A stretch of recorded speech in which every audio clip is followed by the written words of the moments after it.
pada saat sesi tanya jawab atau diskusi semuanya dapat aktif di dalam Zoom meeting.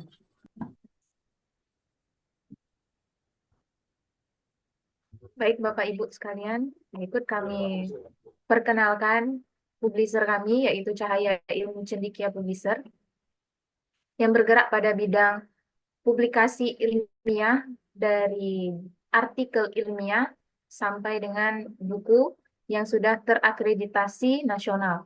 Yaitu untuk buku sudah tergabung dalam IKP dan untuk jurnal itu sudah ada yang sampai Sinta 2.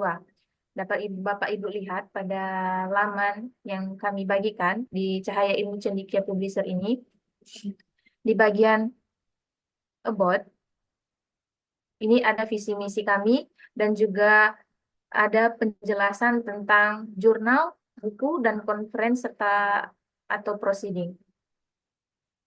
Bapak Ibu juga bisa mengunjungi laman jurnal kami di home. Nah, di sini sudah kami sampaikan atau kami tampilkan mengenai indeksasi dari jurnal-jurnal kami, di mana kami juga akan mengajukan ke jurnal Scopus atau indeksasi Scopus, WOS, dan untuk yang Sinta itu sudah ada kurang lebih 6 jurnal. Kemudian jurnal kami bergerak pada bidang pendidikan, kemudian public health, serta evaluasi pendidikan. Ada juga teknologi pendidikan. Nah, yang pertama ini ada mengenai pendidikan sains atau IPA yang sudah terakreditasi Sinta 4 dan juga saat ini sedang diajukan reakreditasi. Selanjutnya ada jurnal evaluasi pendidikan yaitu JEE di mana bergerak di bidang evaluasi pendidikan. Jadi semua mengenai pendidikan bisa masuk di dalam jurnal kami yaitu jurnal Evaluation in Education yang terindeksasi Sinta 2 dan Copernicus. Dan saat ini juga sedang penilaian untuk WOS.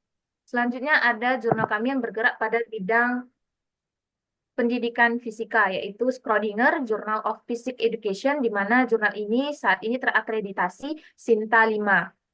Dan juga sudah terakreditasi Copernicus. Selanjutnya ada jurnal yang bergerak pada pendidikan dasar atau penelitian pendidikan dasar yaitu Journal of Basic Education Research, di mana jurnal kami yang bergerak di bidang pendidikan sekolah dasar ini sudah terakreditasi Sinta 4 dan Copernicus. Selanjutnya ada juga Jurnal Pendidikan Agama Islam, di mana jurnal ini sudah terakreditasi Sinta 5 dan Copernicus. Ada jurnal yang bergerak pada bidang pendidikan, ekonomi, dan sosial, di mana juga bergerak pada bidang murni, yaitu mengenai ekonomi dan sosial, dan terakreditasi Sinta 4 dan Copernicus. Selanjutnya ada jurnal Indonesian Journal of Education Research atau IJOER. Nah, di jurnal inilah yang menerbitkan 6 isu per tahun, yaitu di bulan Februari, April, Juni, Agustus, Oktober, dan Desember. Dan jurnal ini sudah terakreditasi Sinta 4. Dan di jurnal ini juga sudah banyak author-author luar seperti dari Kazakhstan dan lain sebagainya. Selanjutnya ada Journal of Educational Technology and Learning Creativity, di mana jurnal ini bergerak pada teknologi pendidikan. Dan di jurnal ini akan diajukan ke indeksasi Scopus. Begitu juga dengan jurnal Interval Indonesian Journal of Mathematical Education. Jurnal ini juga akan segera kami ajukan ke Scopus. Untuk kedua jurnal ini sudah terakreditasi Copernicus. Itu juga dengan jurnal-jurnal selanjutnya ada jurnal mengenai pendidikan bahasa, kemudian multidisiplin jurnal tourism, hospitality, sport, and physical education, kemudian ada Journal of Health Innovation and Environmental Education, ada Journal of Academic Biology and Biology Education, dan Jurnal Chemical Learning Innovation. Baiklah Bapak Ibu, itulah tadi perkenalan mengenai penerbitan jurnal dari Cahaya Ilmu Cendekia Publisher. Selanjutnya Bapak Ibu, kami juga akan menyampaikan mengenai buku yang diterbitkan di Cahaya Ilmu Cendekia Publisher. Baiklah,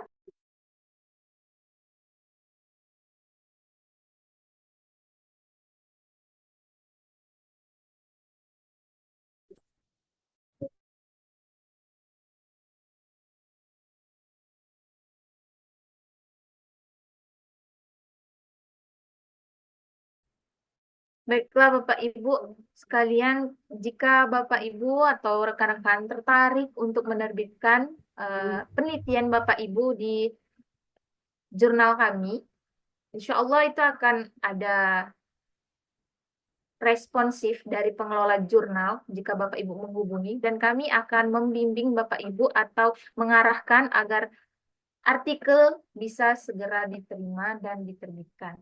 Asalkan Bapak Ibu bisa menghubungi kami, sehingga kami tahu di bagian mana yang kurangnya.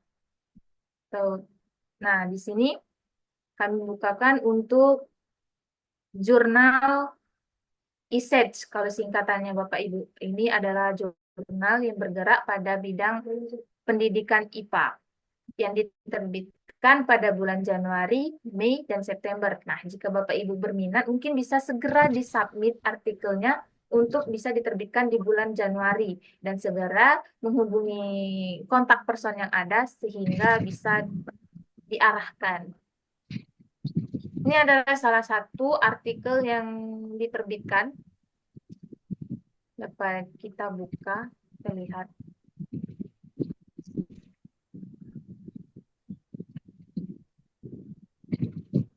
Tentunya yang sudah menerbitkan di jurnal kami ini dari berbagai negara, salah satunya dari Ghana, kemudian ada lagi itu dari negara Asia.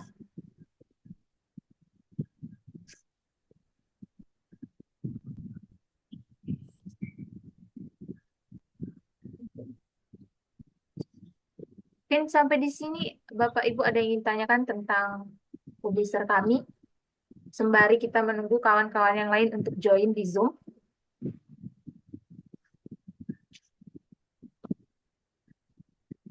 Ada juga beberapa mahasiswa yang berkeperluan untuk menerbitkan artikelnya di jurnal kami, yang mana mereka memang membutuhkan pengarahan agar artikel yang diterbitkan bisa menjadi berkualitas. Itu juga kami menyediakan fasilitasnya.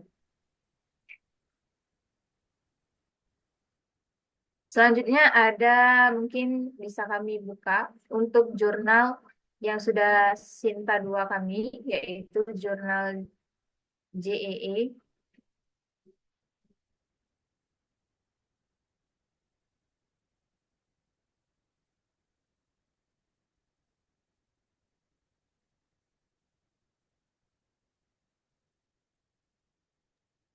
Nah, di sini Bapak Ibu, jurnal JEE ini juga sudah terindeksasi oleh ASEAN Citation Index. Bapak Ibu bisa mendownload template-nya dan mensubmit artikel yang sudah sesuai dengan template agar bisa diproses lebih lanjut. Karena biasanya author itu mensubmit tidak sesuai template, sehingga untuk diprosesnya itu agak lama.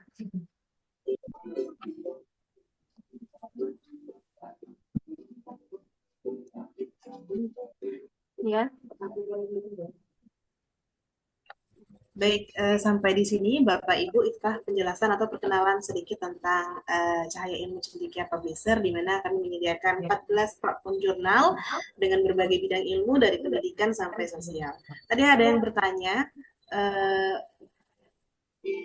mau nanya, jika penelitian saya mengenai tidak tutup ujian, rekomendasi jurnal yang cocok kemana ya Bu? Mungkin untuk rekan saya bisa dijawab. Oke, mungkin untuk penelitian yang mengenai tindak tutur pujian siswa ini bisa masuk ke evaluasi ya, Bu. Mungkin untuk ke Sinta 2 bisa ke JEE atau juga bisa ke IJOER.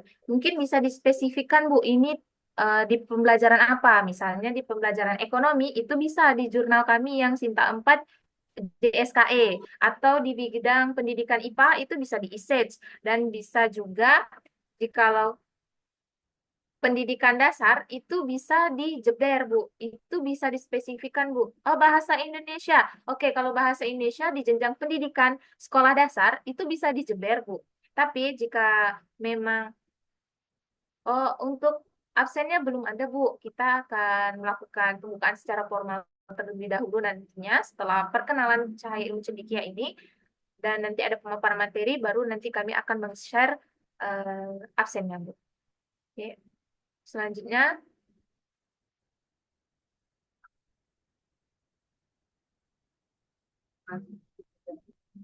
ini bisa masuk untuk kalau di Sinta 2 Bu, bisa di JEE. Atau kalau untuk Sinta 4 itu bisa di IJOER. Mengenai mata kuliah perencanaan pembelajaran, mengenai persepsi guru, perencanaan pembelajaran. Nah, bisa dispesifikan Bu, pembelajarannya di pelajaran apa? IPA, matematika, atau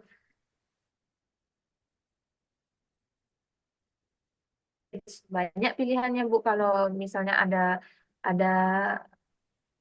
mata pelajarannya atau berfokus di bidang pembelajaran apa, materi apa. Ada lagi Bu yang ingin tanyakan? Ijoer, Ijoer itu bisa masuk semua bidang pendidikan di di fokus skupnya. Begitu juga dengan JEE. Untuk submit itu kami gratiskan Bu untuk submitnya. Cuman untuk proses penerbitannya itu akan ada invoice yang dikirimkan.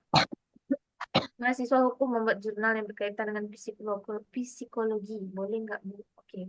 Mungkin untuk psikologi, kalau berkaitan dengan psikologi pendidikan bisa masuk juga, Bu, di bagian JEE atau di IJOER, Bu. Karena bidang JEE dan IJOER ini multidisiplin, Bu. Bapak Ibu sekalian dan rekan-rekan. Oke, yang ingin bertanya Bapak Ibu boleh open mic nih, agar kami bisa langsung berinteraksi dengan Bapak Ibu sekalian serta kawan-kawan.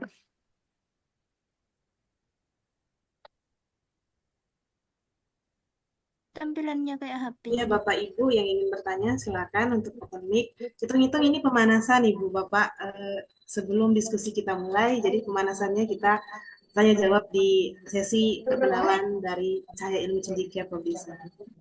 Oke, ada nih Kak yang lagi raise hand.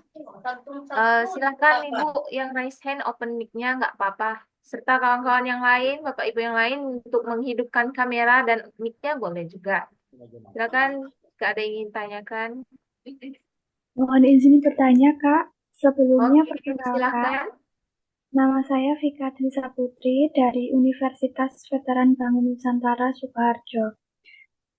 Izin bertanya, kalau misal penerbitan di sini itu kira-kira mematok biaya dari berapa sampai berapa ya, Kak? Terima kasih. Oke, untuk bagian submit itu semua jurnal kami digratiskan untuk bagian submit, Bapak Ibu serta kawan-kawan. Namun untuk penerbitannya itu tergantung akreditasinya lagi. Kalau di jurnal Evaluation and Education JEE ini penerbitannya karena dia sudah Sinta 2 dan juga terindeksasi internasional yaitu Copernicus, maka untuk biaya penerbitannya itu sebesar 3 juta. Namun jika Vika ya tadi, jika Mbak Vika mau menerbitkan di jurnal Sinta 4 itu untuk di IJOER itu sebesar 500.000. Nih, Bapak Ibu bisa dikunjungi laman websitenya.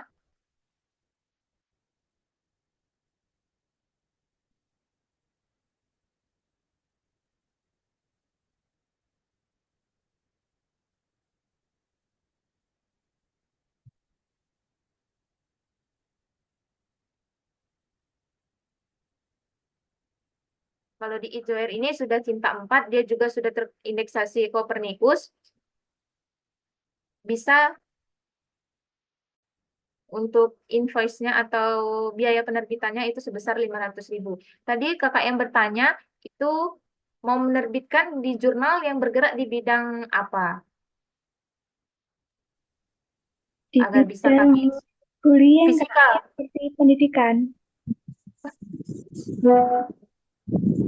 Mohon diulang, Kak. Bidang pendidikan Kak, lebih utamanya membahas tentang bullying.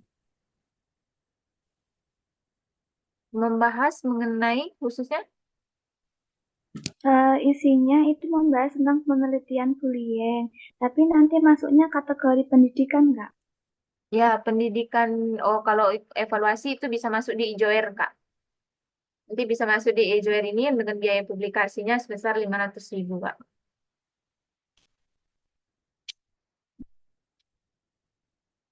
Oke, mungkin cukup sekian pemaparan perkenalan dengan Cahaya Ilmu Cendekia Publisher dari kakak tadi. Mungkin nanti bisa ditanyakan langsung ke para narasumber terkait dengan penelitian-penelitiannya. Nanti juga ada sambutan dari perwakilan Cahaya Ilmu Cendekia Publisher. Mohon izin Bapak Ibu sekalian, kita akan langsung memulai kegiatan atau webinar Smart kita pada pagi hari ini. Dan jika ada yang ingin bertanya nanti silahkan ditanyakan dan kami membuka welcome untuk kepada kawan-kawan semua untuk menghubungi kami.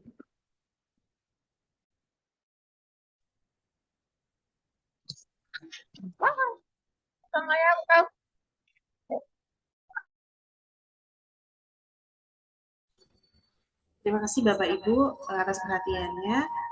Secara akan segera kita mulai. Kepada Bapak Ibu, mohon untuk standby di Zoom dengan mengaktifkan kamera dengan background yang sudah pihak panitia siapkan.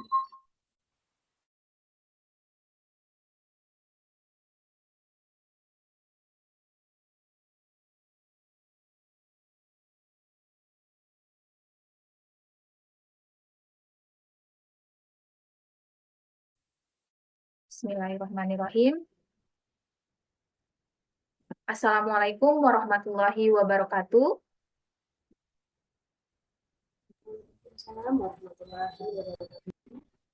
Selamat pagi dan salam sejahtera untuk kita semua.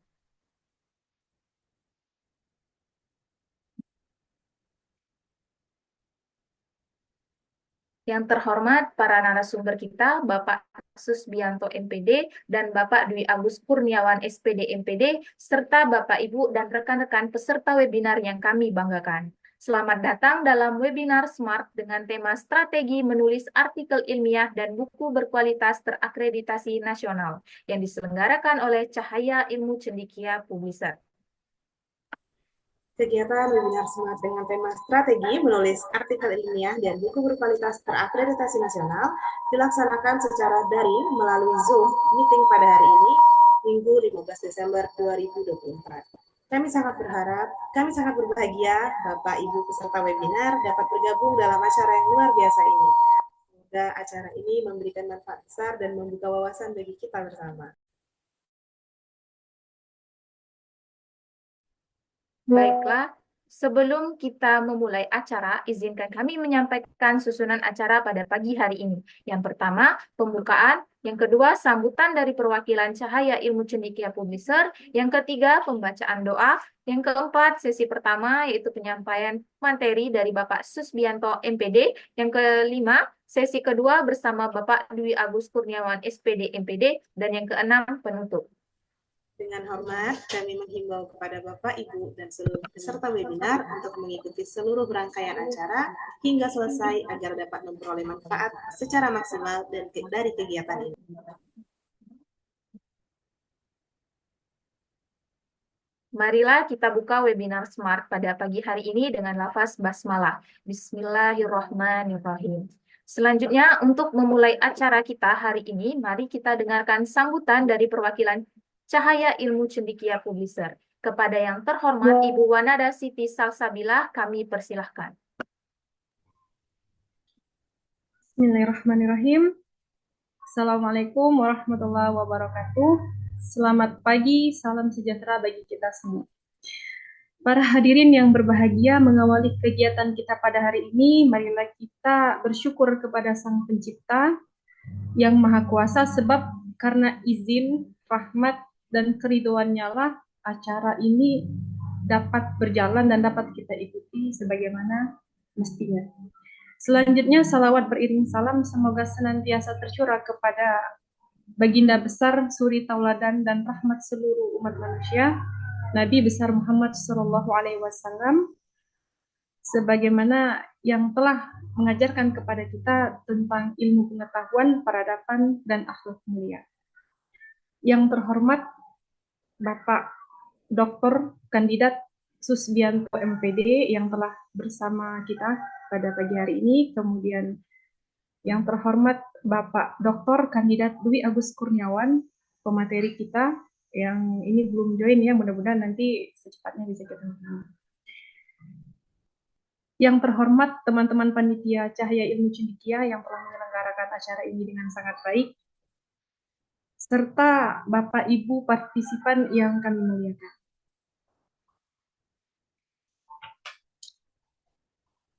Mencari timba si anak darah di bawah sarang burung tempua. Salam sembah pembuka acara, selamat datang untuk semua. Tidak lama saya bercakap sebab pembukaan itu, sambutan itu intinya dua. Pertama, permohonan maaf, kedua, ucapan terima kasih.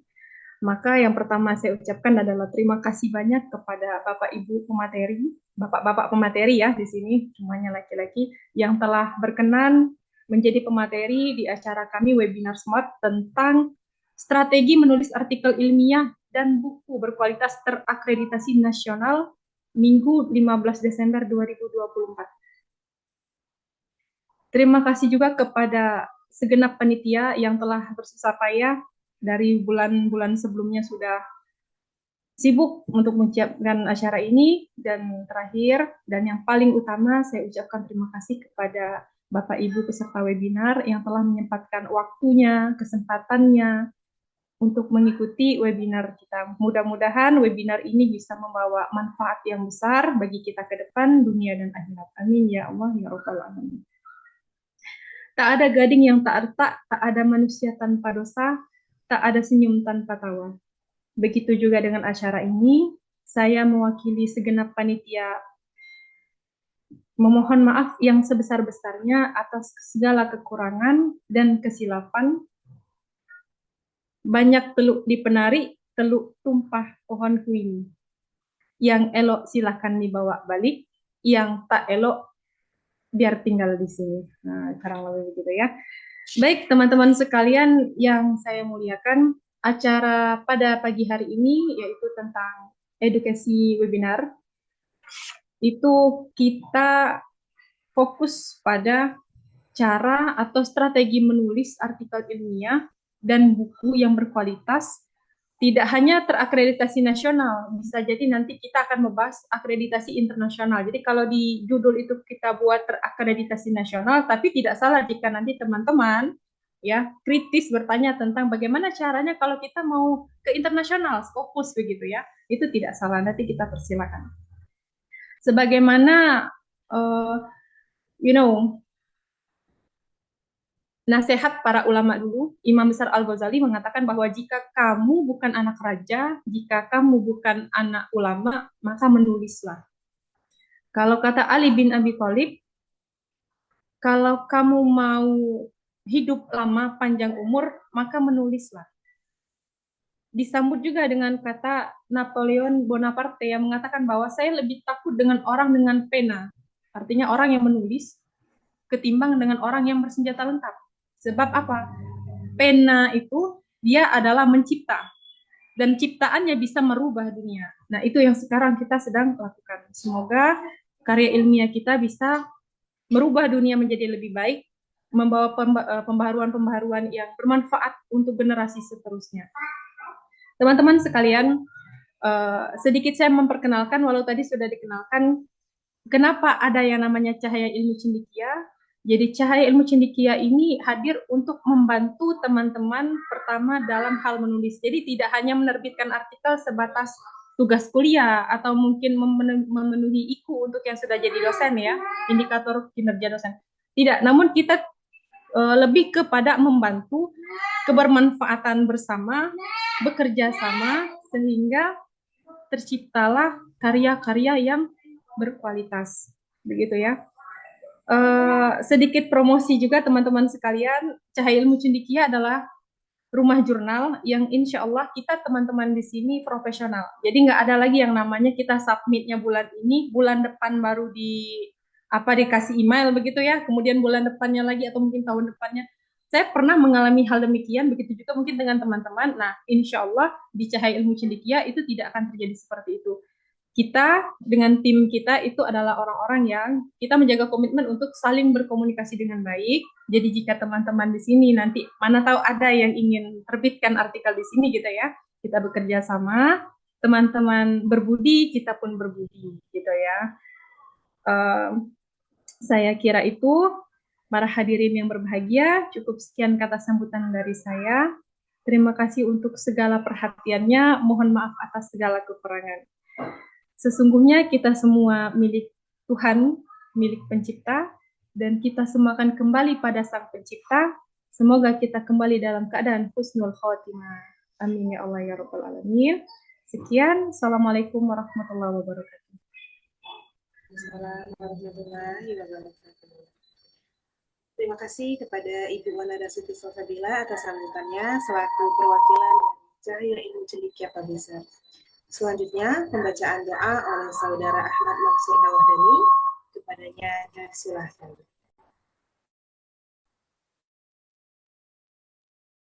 Assalamualaikum warahmatullahi wabarakatuh. Izin Bapak Ibu untuk memimpin doa berdasarkan syariat Islam apabila Bapak dan Ibu sekalian yang beragama lain bisa menyesuaikan. A'udzubillahi minasyaitonirrajim. Bismillahirrahmanirrahim. Alhamdulillahirabbil alamin hamdan syakirin hamdan na'imin hamdan yuafi ni'amahu wa yukafi majidah. Ya Rabbana lakal hamdu kama yanbaghi li jalali wajhikal karimi wa 'azimi sultanik. Allahumma shalli wa sallim wa barik ala sayyidina Muhammad wa ala ali sayyidina Muhammad. Allahumma inna nas'aluka salamatan fid din wa afiyatan fil jasadin wa jadan fil ilmi wa barakatan fil rizqi wa taubatan qablal maut wa rahmatan indal maut wa maghfiratan ba'dal maut. Allahumma hawin alaina fi syakratil maut wa najata minan nar wal afa indal hisab.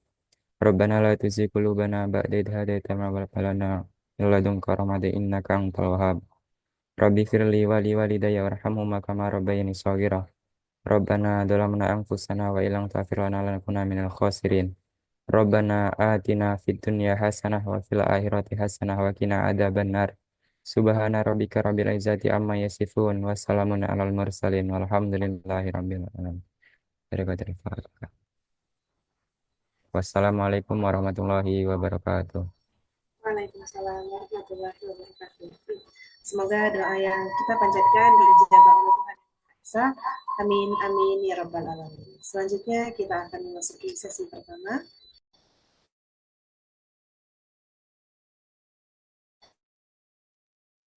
Baiklah, Bapak Ibu peserta webinar yang kami hormati, kita akan memasuki sesi pertama dengan tema strategi menulis artikel ilmiah yang berkualitas dan terakreditasi nasional. Sesi ini akan disampaikan atau dipaparkan oleh Bapak Susbianto, MPD, seorang akademisi dengan pengalaman luar biasa dalam bidang penulisan ilmiah. Mari kita simak bersama materi yang akan disampaikan oleh Bapak Susbianto, MPD, dengan pemandu jalannya diskusi pada pagi hari ini, yaitu Saudari Miftahuzan Azhara. Kepada Saudari Miftahuzan Azhara, kami persilakan. Baik, terima kasih Mbak-Mbak MC. Sebelumnya, Assalamualaikum Bapak Susbianto, apakah sudah bergabung dalam Zoom? Assalamualaikum warahmatullahi wabarakatuh. Alhamdulillah sudah bergabung. Baik Bapak, sebelumnya saya buka dulu ya Pak. Silakan. Baik, bismillahirrahmanirrahim. Assalamualaikum warahmatullahi wabarakatuh. Selamat pagi Bapak, Ibu, dan rekan-rekan sekalian. Terima kasih telah bergabung dalam webinar hari ini yang bertajuk Smart, Strategi Menulis Artikel Ilmiah dan Buku Berkualitas Terakreditasi Nasional. Di sini saya Miftauzana Azahra akan bertindak sebagai moderator pada sesi pertama ini. Sebelum memulai sesi ini, izinkan saya menyampaikan beberapa hal penting. Webinar ini diselenggarakan oleh Cahaya Ilmu Cendekia Publisher, di mana CIC Publisher ini merupakan penerbit yang bergerak dalam bidang publikasi artikel ilmiah dan buku berkualitas yang terakreditasi nasional. Nah, jadi bagi Bapak, Ibu, dan para peserta yang memiliki naskah terbaik, dan ingin mempublikasikannya, CIC Publisher adalah pilihan yang tepat bagi Bapak, Ibu, dan rekan-rekan sekalian. Untuk info lebih lanjut, silakan kunjungi website resminya di https://cahayailmucendekiapublisher.com. Pada sesi pertama ini, akan membahas mengenai strategi menulis artikel ilmiah berkualitas terakreditasi nasional, yang akan berlangsung lebih kurang selama 1 jam, termasuk diskusi tanya jawab di akhir. Sebelumnya saya ingin memperkenalkan pembicara kita pada pagi hari ini. Di sini kami sangat beruntung hari ini karena telah menghadirkan pembicara yang luar biasa, yaitu Bapak Susbianto MPD. Assalamualaikum Bapak, Salam. gimana kabarnya Bapak pagi ini? Alhamdulillah sehat. Alhamdulillah, Sudah cukup ya, mudah-mudahan semuanya sehat ya. Alhamdulillah ya Pak. Sudah siap ya Pak untuk sharing sama teman-teman di Zoom ini? Siap, siap, insyaallah siap. Baik, sebelumnya saya perkenalkan dulu ya Pak. Silakan. Di sini Bapak Susbianto MPD merupakan salah satu dosen sekaligus mahasiswa doktoral di Universitas Pendidikan Indonesia. Beliau juga aktif dalam bidang publikasi ilmiah dengan H-Index Google Scholar 4, H-Index Scopus 3, dan H-Index WOS 2. Adapun beberapa publikasi dari Bapak Susbianto MPD ini diantaranya publikasi ilmiah di jurnal internasional yang terindeks Scopus, dengan judul E-Assessment for Character Evaluation in Elementary School yang diterbitkan pada tahun 2024. Selanjutnya ada Citizen Science Project Design for Ecology Course, Reducing Pollution Caused by Gold Mining yang diterbitkan pada tahun 2024. Selanjutnya ada publikasi ilmiah di jurnal yang terindeks WOS dengan judul Basic Needs of Student in Ecology Course, Main Factor Analysis pada tahun 2024. Selanjutnya ada juga publikasi ilmiah yang diterbitkan di jurnal nasional yang terindeks SINTA dengan judul Measuring Community Sustainability Literacy in the Case of Gold Mining in Waterheads, Stroke the Citizen Science Project in the Ecology Course, RAS Model Measurement Analysis pada tahun 2024, dan ada juga publikasi ilmiah yang sudah diprosidingkan di KNE dengan judul Basic Need of Student in Ecology Course, Main Factor Analysis pada tahun 2024. Nah, di sini masih banyak lagi publikasi-publikasi dari Pak Susbianto. Untuk rekan-rekan yang ingin mengetahui lebih lanjut, silahkan kunjungi Google Scholar beliau. Baiklah, sebelum kita mulai, ada beberapa aturan yang perlu diperhatikan. Yang pertama, pastikan mikrofon dalam keadaan mute selama sesi berlangsung. Yang kedua, gunakan fitur chat untuk menulis pertanyaan yang akan dibahas di sesi tanya jawab nanti. Baiklah, tanpa berlama-lama lagi, mari kita mulai sesi pertama. Saya persilakan kepada Bapak Susbianto MPD untuk memaparkan materinya. Waktu yang diberikan lebih kurang selama 45 menit. Kepada Bapak Susbianto MPD, saya persilahkan. Baik, terima kasih Bu Miftahul Zana atas kesempatannya. Yang saya hormati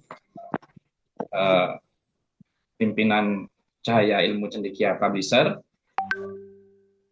teman-teman semua, teman-teman panitia yang sudah menyelenggarakan kegiatan ini dengan sukarela. Ya, mudah-mudahan ini menjadi amal jariah, dan yang saya muliakan para peserta, rekan-rekan dari kalangan mahasiswa dan juga penulis. Assalamualaikum warahmatullahi wabarakatuh. Langsung saja, kiranya saya akan membahas tentang penulisan. Sepertinya bermasalah ya slide-nya. Penulisan artikel ilmiah untuk jurnal terakreditasi nasional. Jadi ini bagian saya pada kesempatan pada pagi hari ini.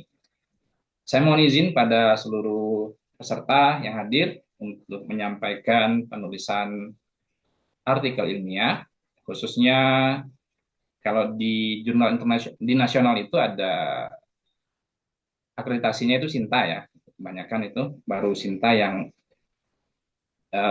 menjadi acuan dalam melakukan akreditasi untuk jurnal-jurnal yang tingkat nasional.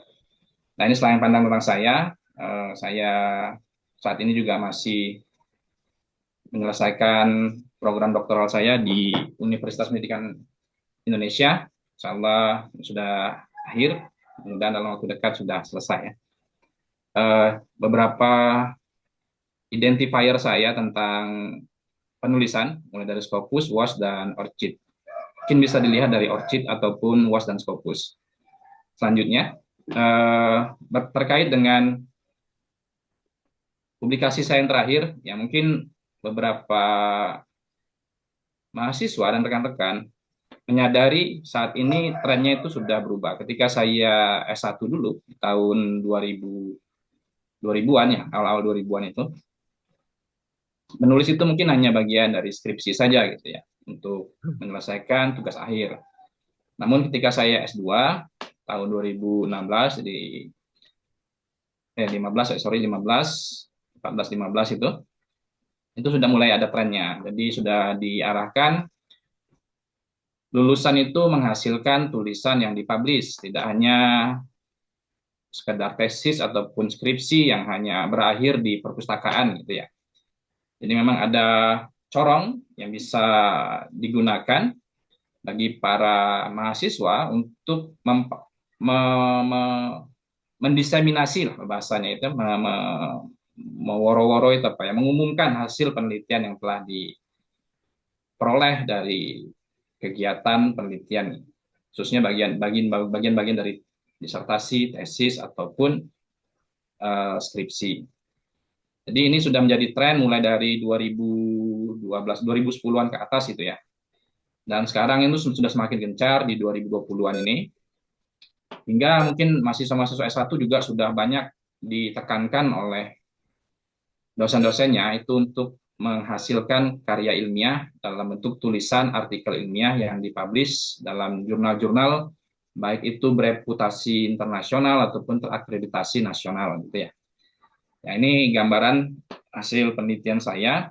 Ya, memang ini tidak mudah untuk menghasilkan karya ilmiah itu. Oleh sebab itu memang ada penghargaan khusus ya, mungkin dari publisher sendiri pada penulis, di mana ya ada beberapa indeksasi. Misalnya kalau seandainya di internasional itu ada contohnya Scopus, itu yang tren ya, di Indonesia itu menjadi patokan gitu. Jadi kalau seandainya artikelnya terbit di jurnal terindeks Scopus, itu biasanya terkesan ada sesuatu yang istimewa dari artikel tersebut. Begitu juga dengan WAS gitu ya. Kemudian ada EBSCO, setelah itu Copernicus dan sebagainya. Itu kalau untuk bagian beberapa jurnal. Kalau di nasional itu juga ada namanya Sinta. Sinta ini lembaga akreditasi jurnal yang dikeluarkan oleh pemerintah. Mungkin pada slide selanjutnya ya, silakan pada slide selanjutnya, mohon maaf. Ya, Sinta ini memiliki tujuan yaitu sebagai pemantauan kinerja riset. Jadi riset-riset yang telah dilakukan oleh penulis ataupun researcher, peneliti, ya termasuk di sini mahasiswa ya, yang dilatih menjadi peneliti, itu bisa dipantau melalui Sinta ini. Kemudian juga pemetaan penelitian dan jurnal. Jadi seperti tadi yang sudah disampaikan, bahwa jurnal itu berbagai macam skupnya, ada yang ke agama Islam, mungkin ada yang ke pendidikan IPA, ada yang ke pendidikan matematika, atau khusus pendidikan saja gitu.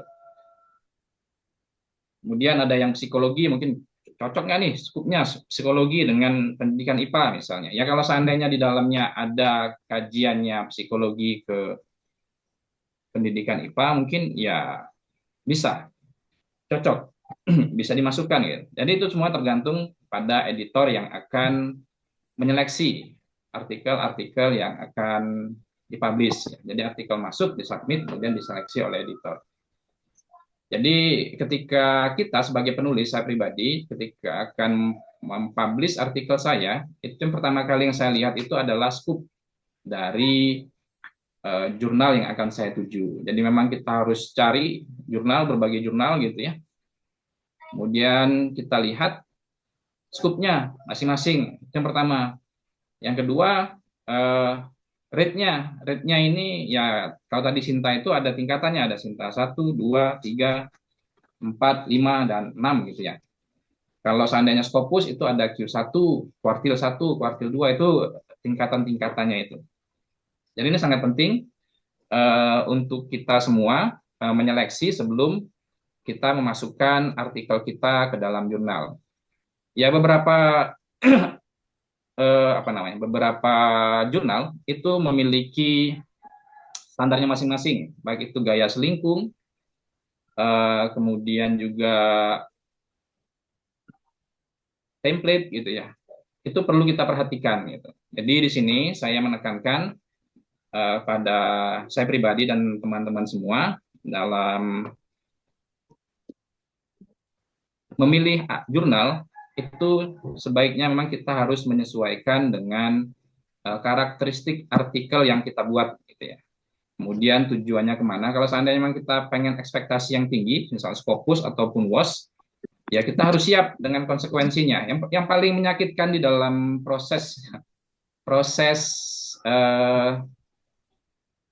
submit jurnal ya, proses publikasi jurnal ini, pertama itu adalah rejected, apapun ya ditolak gitu ya, ataupun penolakan, rejection, penolakan dari editor itu yang paling menyedihkan lagi kalau seandainya kita submit kemudian lama itu prosesnya gitu sampai 1 tahun. Itu biasanya jurnal-jurnal yang tipikal Scopus, WOS gitu, kemudian gratis. Nah itu kita harus siap dengan mental kita harus siap dengan kondisi seperti itu. Emosi kita itu selalu seperti dipermainkan gitu. Jadi ada masa-masanya kita itu menantikan sekali email dari editor gitu ya. Mudah-mudahan mudah-mudahan diterima gitu. Ternyata udah di ujung gitu. Ini sudah di review. Biasanya kalau seandainya Q1 itu bisa 4 sampai 5 kali, malah ada 6 kali gitu di review gitu ya. Prosesnya sangat ketat sekali. Mulai dari penulisan, mulai dari substansi isi, mulai dari hasil, implikasi, kemudian juga sampai daftar pustaka itu harus detail dilihat. Jadi memang ini masing-masing publisher ataupun jurnal itu memiliki standarnya sendiri-sendiri gitu. Jadi kita sebagai penulis harus siap dengan konsekuensi-konsekuensi tersebut. Jadi di sini mungkin sepertinya Cahaya Ilmu Cendekia Publisher tadi sudah menyampaikan ya, kalau seandainya memang rentangnya masih di Sinta 4 sampai Sinta 2 itu ya sepertinya Cahaya Ilmu Cendekia dengan berbagai jurnalnya itu siap untuk membackup ya para penulis, tentunya yang mungkin dengan dengan sama-sama punya itikat baik gitu ya.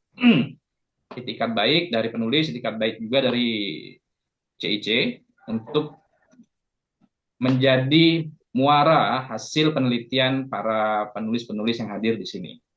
Itu seperti itu. Ya itu mungkin gambarannya ya, Pak Ibu semua, rekan-rekan terkait dengan gambaran selain pandang tentang kegiatan menulis dan mempublikasi.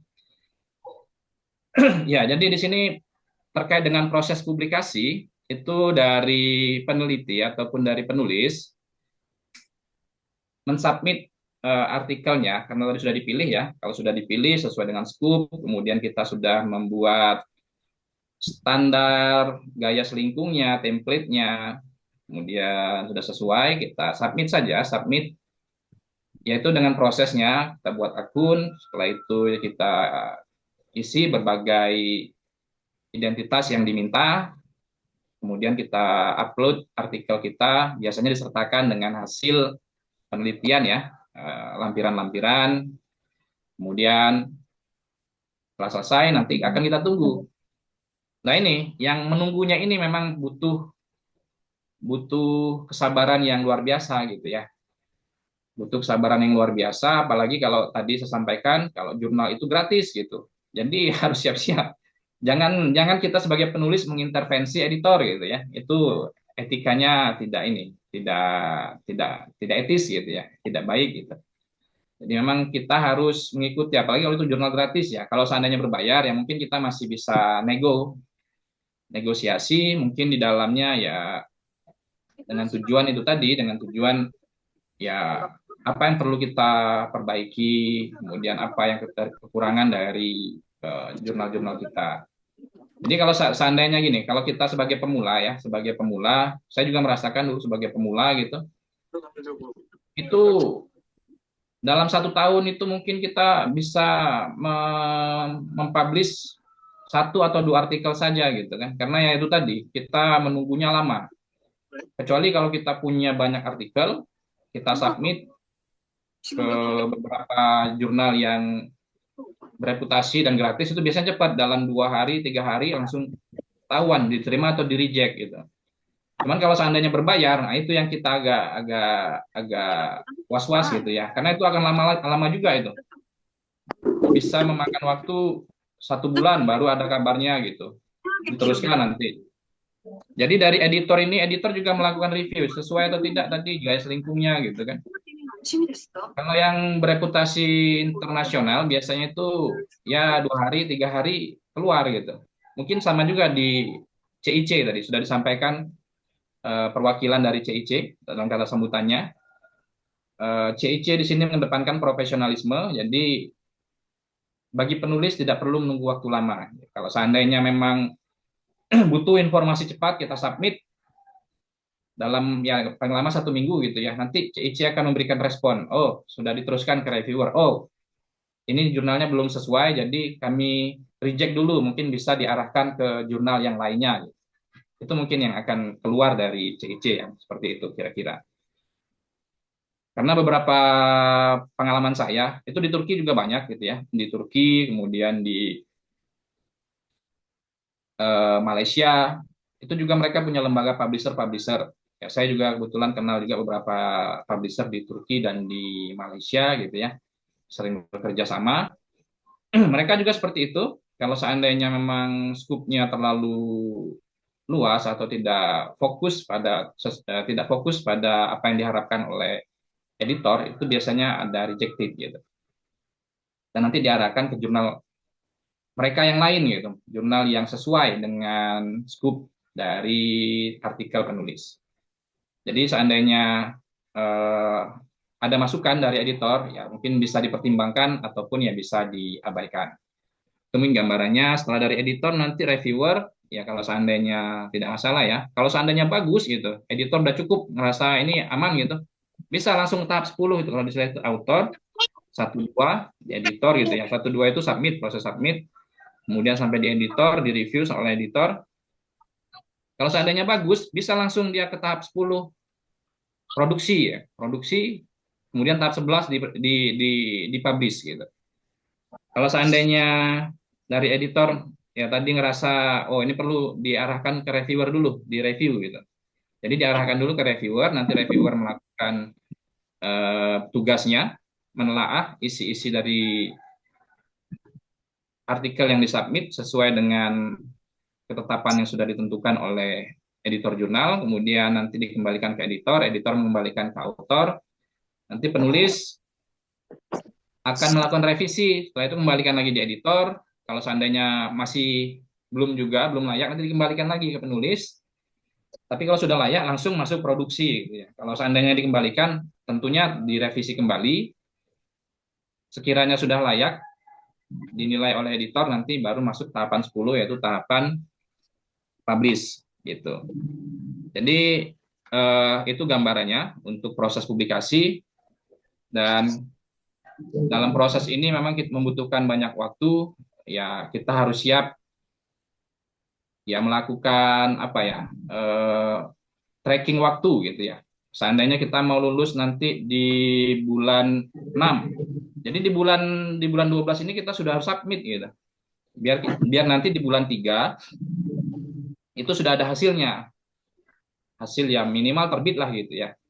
Dan kalaupun seandainya di dalam ketetapan beberapa kampus itu juga tidak terlalu tinggi ya. Ada yang cuma hanya Sinta 4, mungkin kalau S1 yang Sinta 3, Sinta 5 gitu. Mungkin kalau yang S2 Sinta 3, Sinta 2 gitu. Ataupun S3 itu Sinta 2 dan Scopus juga gitu ya. Itu harus benar-benar diperhatikan. Dan bagaimana dengan stakeholder? Ya, stakeholder dari proses publikasi ini, di situ ada penerbit, ya, ada Elsevier, itu kalau yang di ini ya, yang di dunia, maksudnya yang kelas world class gitu ya, kelas dunia, itu ada Elsevier, Wiley, MDPI, dan sebagainya. Kemudian juga ada, ya kalau di nasional itu banyak, ini termasuk Cahaya Ilmu Cendikia Publisher.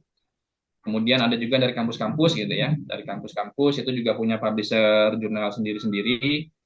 Jadi memang kita lebih mengupayakan memang kalau seandainya ada berbagai hal. Biasanya kalau di kampus itu, yang di kampus ya, itu tidak terlalu banyak terbitannya, dibatasin.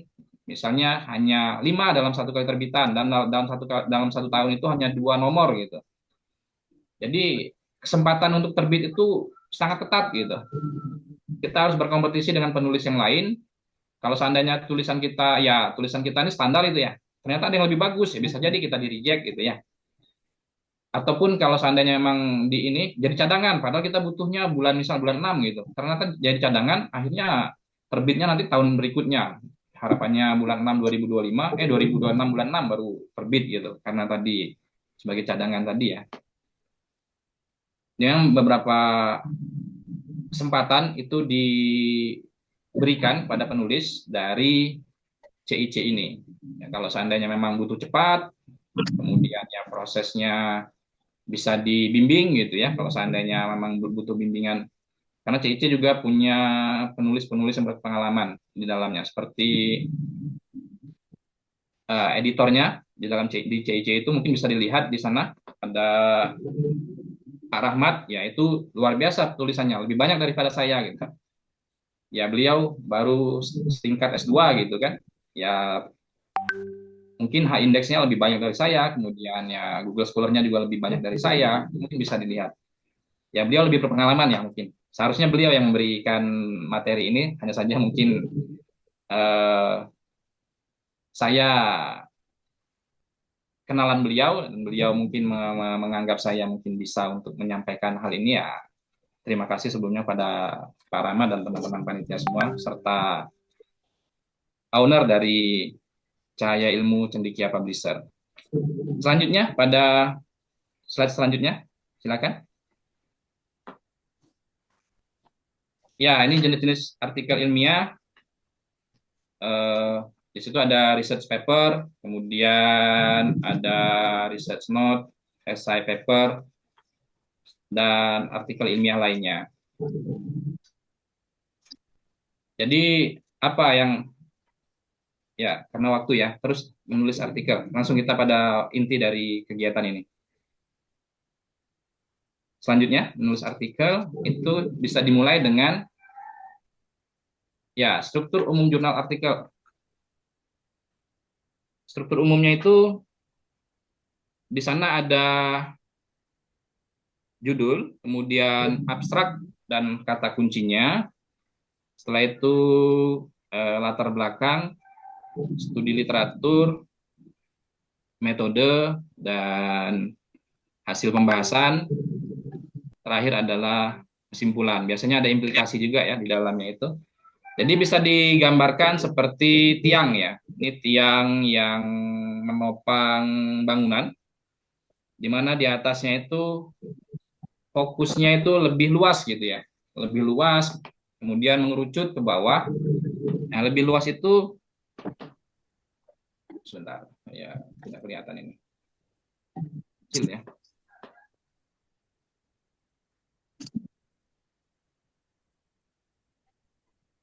Maaf sebentar ya.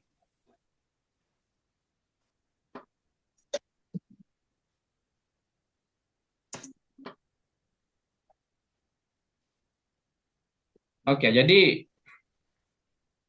untuk bagian judul itu harus melingkupi seluruh bagian dari isi artikel yang kita buat gitu ya. Kemudian di dalamnya ada abstrak.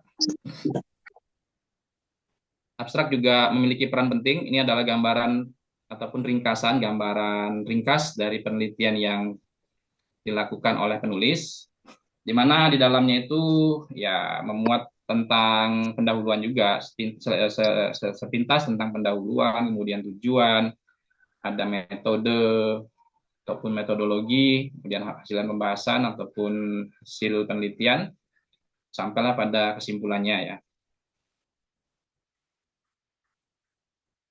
Itu gambarannya.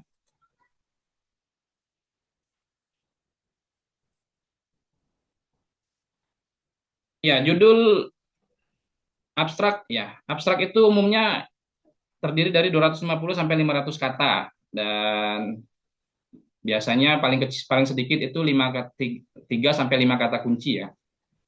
Tidak perlu panjang-panjang ketika kita menulis abstrak. Jadi di sini memang dibutuhkan keterampilan untuk menulis abstrak ini. Jadi tidak sembarangan juga ya, tidak asal-asalan ketika kita menuliskan abstrak. Ada panduannya biasanya kalau dari beberapa jurnal. Namun secara umum memang abstrak itu memuat imrat itu tadi ya, introduction, kemudian metodologi, metode, kemudian juga imrat result, kemudian kesimpulan ya, conclusion, discussion gitu. Itu gambarannya.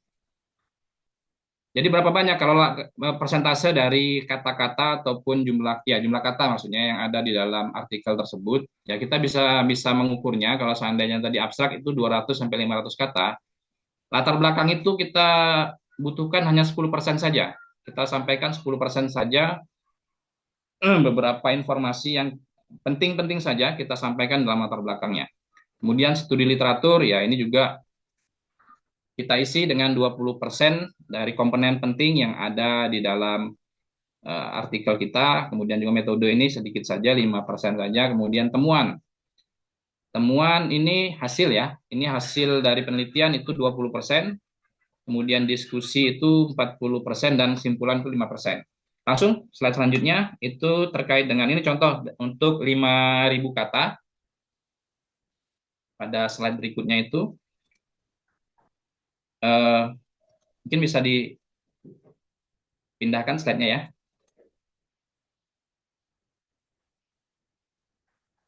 Contoh 5.000 kata, di sini abstrak kata kunci umumnya 200 sampai 500 kata dan 5 kata kunci ya, 200 500 kata.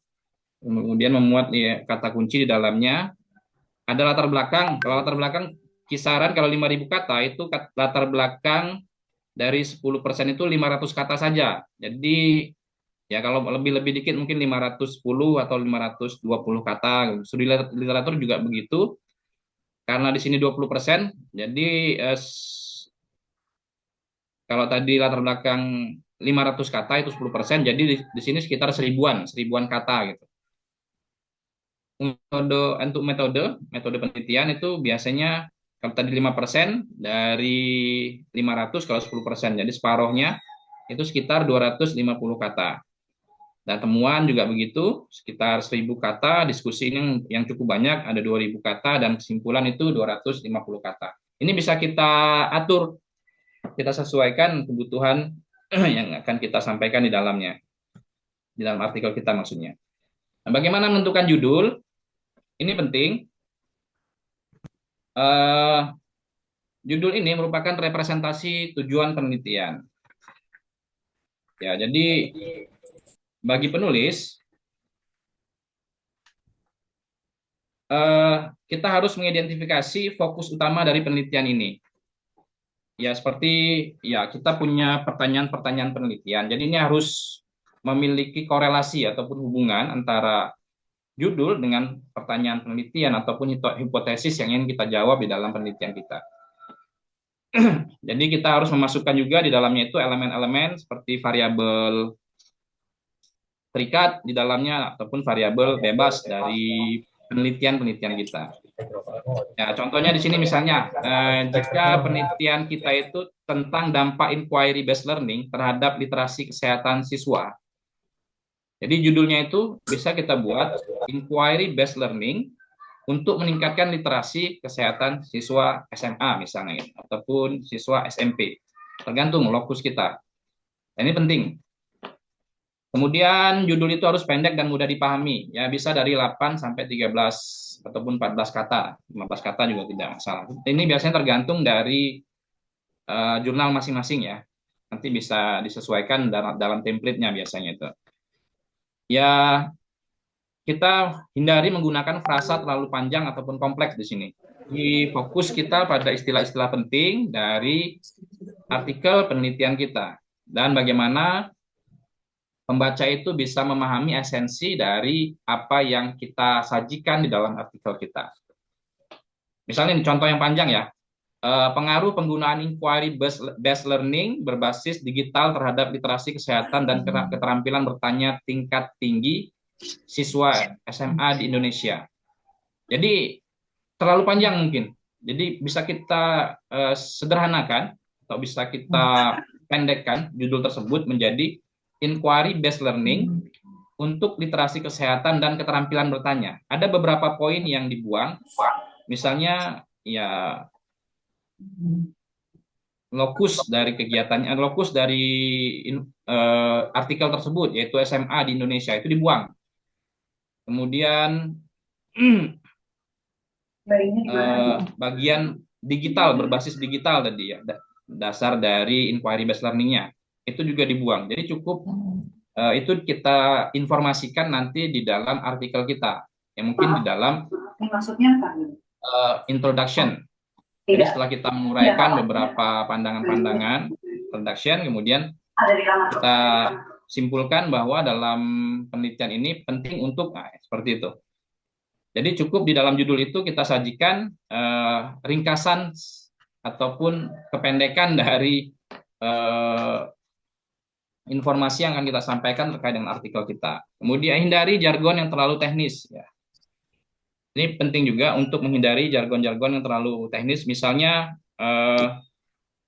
ini langsung saja contohnya ya, penerapan IBL dan pengukuran HOTS, ya, IBL dan HOTS ya, terhadap literasi kesehatan pada materi gastrointestinal dan kardiovaskular misalnya itu kalau di biologi ya.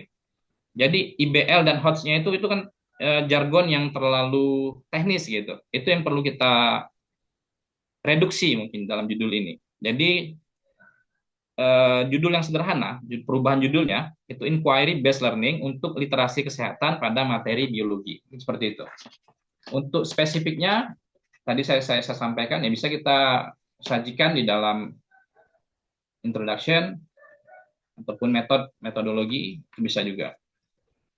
Setelah itu juga tidak terlalu abstrak. Ya ini kebanyakan memang kita sulit untuk menyampaikan ya hal-hal yang abstrak itu dalam kondisi yang real gitu ya, apalagi dalam bentuk tulisan. Kalau gambar kan mungkin kelihatan gitu ya. Jadi kalau tulisan ini memang ketika kita baca kita mengimajinasikannya, itu yang mungkin terlalu perlu teknik khusus ya dalam menyampaikannya. Ya, contohnya di sini meningkatkan literasi kesehatan melalui pembelajaran biologi, literasi kesehatan ya, meningkatkan literasi kesehatan melalui pembelajaran biologi. Itu terlalu abstrak ya. Literasi kesehatan seperti apa gitu kan? Ya banyak kesehatan dalam biologi, ada kesehatan pencernaan, kesehatan reproduksi dan sebagainya.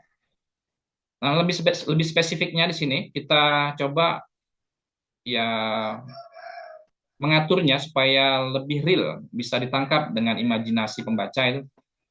Contohnya ya, pendekatan inquiry based learning untuk literasi kesehatan siswa SMA. Oh, jadi di sini memang ditujukan tadi kalau seandainya memang ini, kalau pertimbangannya pertama tadi, oh ini ya kesehatan melalui pembelajaran biologi kemana ini ya?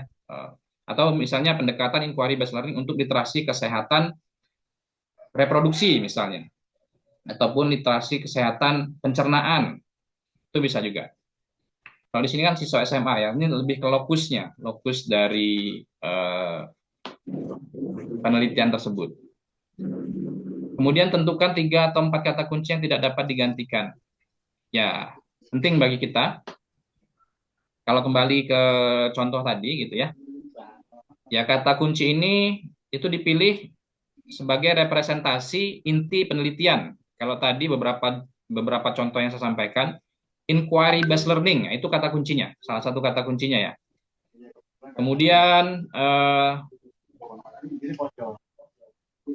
kata kunci tersebut menjadi daya tarik ataupun menjadi perhatian bagi pembaca. Inquiry based learning ini kan mungkin ya di Indonesia udah banyak, hanya saja ini kan memang dalam pengelolaannya, implementasi di kelas memang membutuhkan berbagai skill ya, kebiasaan gitu.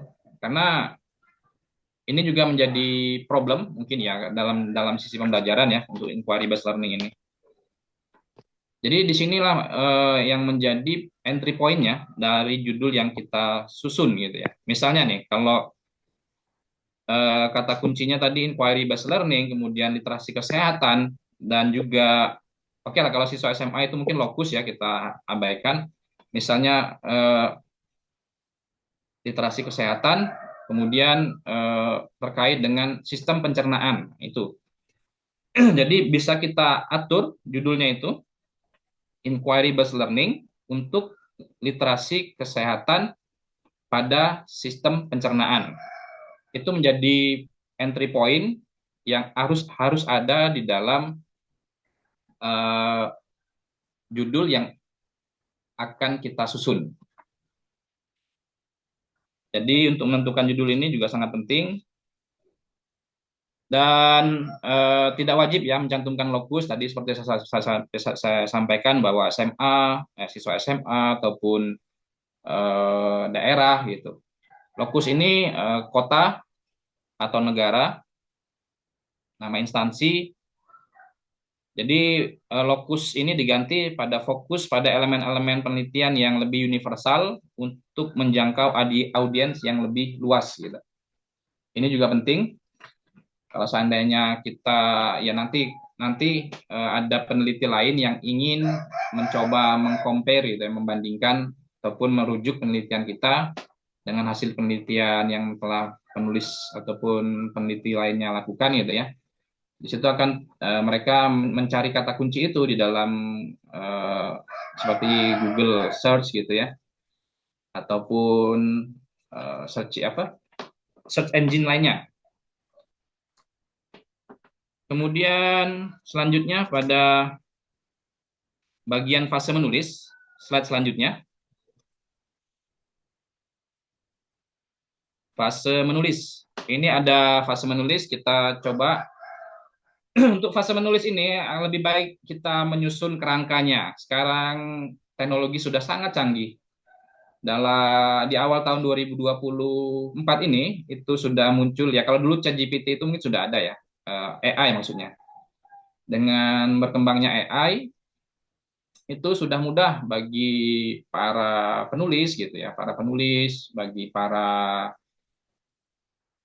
peneliti, bagi para mahasiswa untuk mengembangkan tulisannya. Jadi kalau untuk melakukan proses penulisan kita bisa berdiskusi mungkin ya dengan AI atau ChatGPT dan semacamnya, ada Gemini dan sebagainya. Nah, di situ kita coba menyusun kerangka dari tulisan kita, mulai dari pendahuluan, apa yang akan kita ini masukkan ke dalam ChatGPT, nanti akan muncul kerangka yang akan ditawarkan oleh ChatGPT. Kalau seandainya sesuai, bisa kita ambil gitu ya.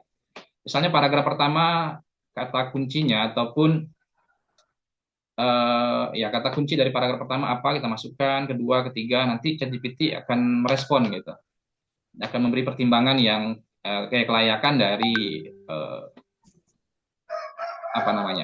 artikel yang akan kita susun. Gitu. Itulah gambarannya ya. Jadi fase menulis ini sudah sangat mudah sekarang. Ya studi literatur gitu juga. Ya, hanya saja memang studi literatur ini tidak dianjurkan untuk ke beberapa AI ya. AI yang umum ya. Ini kalau studi literatur ini ada AI yang khusus. Ada beberapa AI seperti Site AI, kemudian apalagi ada dua itu yang umumnya yang apa ya, hasilnya cukup baik gitu ya. Ya setelah saya coba beberapa. Kalau seandainya kita menggunakan ChatGPT untuk mencari studi literatur itu tingkat akurasinya sangat rendah. Jadi memang ada beberapa AI yang bisa dimanfaatkan untuk mencari literatur yang sesuai dengan karakteristik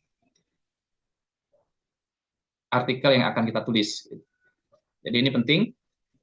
Kemudian metode penelitian ya, mungkin kalau seandainya kita masih awam dengan metode, kita bisa berdiskusi dengan ChatGPT ya, apa kita gunakan kualitatif kah, kuantitatif. Kuantitatif di dalamnya ada banyak gitu ya, ada grounded research, kemudian ya berbagai macam. Kalau kuantitatif ya ada eksperimen, kuasi eksperimen dan sebagainya. Itu nanti bisa disesuaikan dengan bagaimana kita mengambil data dan melakukan pengolahan data. Setelah itu diperoleh temuan penelitian.